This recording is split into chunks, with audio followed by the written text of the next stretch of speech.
ખેડૂતોનું જીવન કેટલું કપરું છે આપણે કલ્પના નથી કરી શકતા, કારણ કે ખેડૂતનું જીવન એવું કહીએ કે લાઈનમાં ઊભું રહેવામાં જ પૂરું થઈ જાય।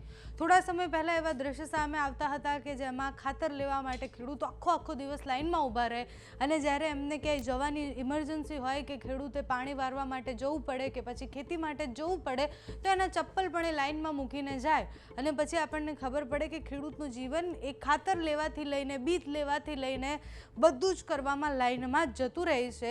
અને હવે એ લાઈનમાં વધુ એક લાઈન એડ થઈ છે અને એ ડીઝલ પેટ્રોલની લાઈન છે। હવે ખેડૂતોએ બધું બાજુ પર મૂકી અને ડીઝલ લેવા માટે લાઈનમાં ઊભું રહેવું પડે છે। એનાથી ખરાબ અને ભયાનક સ્થિતિ શું હોઈ શકે?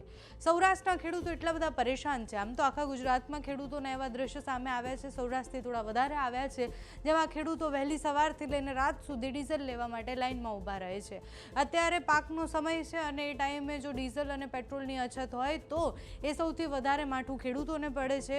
ઈંધણની અછતના કારણે ખેડૂતોનો પાક હવે ચોમાસા પાકની એમને જે તૈયારી કરવાની હોય એમાં પણ કપરું પડે, અત્યારે જે છે એમાં પણ કપરું પડે, ટ્રેક્ટર ન ચલાવી શકે અને બીજી અઢળક સમસ્યાઓ છે।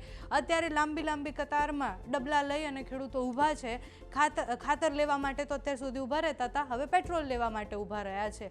પહેલાં ખાતર લેવા માટે ઊભા રહેતા હતા તો એમને એવું હતું કે ભાઈ હવે ઊભા રહ્યા છીએ ખાતર લેવા માટે તો ખેતી માટે જ કરી રહ્યા છીએ, પણ આ પેટ્રોલ ડીઝલની એક લાઈન જે ડીઝલ લેવા માટે લાગે છે એ એમની વધારાની લાઈન છે, જે એમને લાઈનમાં ઊભું રહેવું પડે છે। હવે ખેડૂતો માટે એવું છે કે કઈ વસ્તુ એવી છે કે જેમાં એને લાઈનમાં નહીં ઊભું રહેવું પડે, કારણ કે દરેક વસ્તુ લેવા માટે લાઈનમાં ઊભા હોય છે। સૌરાષ્ટ્રમાં પણ અમરેલી અને રાજુલા અને સાવરકુંડલાની આસપાસના વિસ્તારોથી એવા દ્રશ્યો સામે આવ્યા। વહેલી સવારથી ખેડૂતો જે હાથમાં આવ્યું એ બધું જ લઈને લાઈનમાં ઊભા રહી ગયા હતા। પરિસ્થિતિ હવે વધારે ખરાબ થાય એવી અત્યારે એટલે લાગી રહી છે, કારણ કે ત્યાં બધી જ જગ્યાએ ખૂબ પેનિક થઈ ગયું છે। એટલે એક ગામમાં ખેડૂતને એવું કહેવામાં આવ્યું કે ભાઈ અહીંયા તો લાઈન લાગી છે, એટલે બીજા ગામના ખેડૂતો પણ ત્યાં લાઈનમાં ઊભા રહી ગયા અને પછી એ લાંબી કતાર જે છે એ લાંબી થતી જઈ રહી છે। રાજુલા, અમરેલી અને એની આસપાસથી ખેડૂતો શું કહી રહ્યા છે, લાઈનમાં ઊભા રહેલા ખેડૂતો શું કહી રહ્યા છે તે સાંભળો।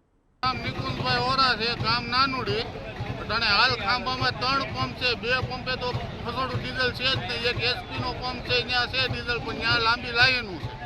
સવારના 7 વાગ્યાના લાઈનમાં ઊભા થઈ 1000 રૂપિયાનું ડીઝલ આપે છે, તો આમાં ખેતી કામ કઈ રીતે કરશું? વાહન છે ટ્રેક્ટર, ખેતી કર્યા વગર ટ્રેક્ટર હાલવાનું નથી ડીઝલ વગર। તમારી માંગ શું છે?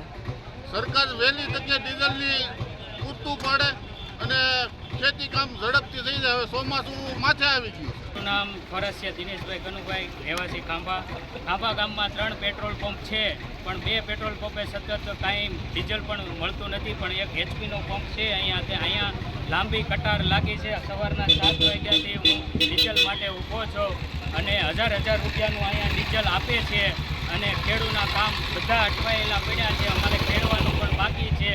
હજી લાંબી વાહનોની કતાર પણ લાગી છે। જો કોઈ એવી કાંઈ સરકાર સહાય કરે ડીઝલની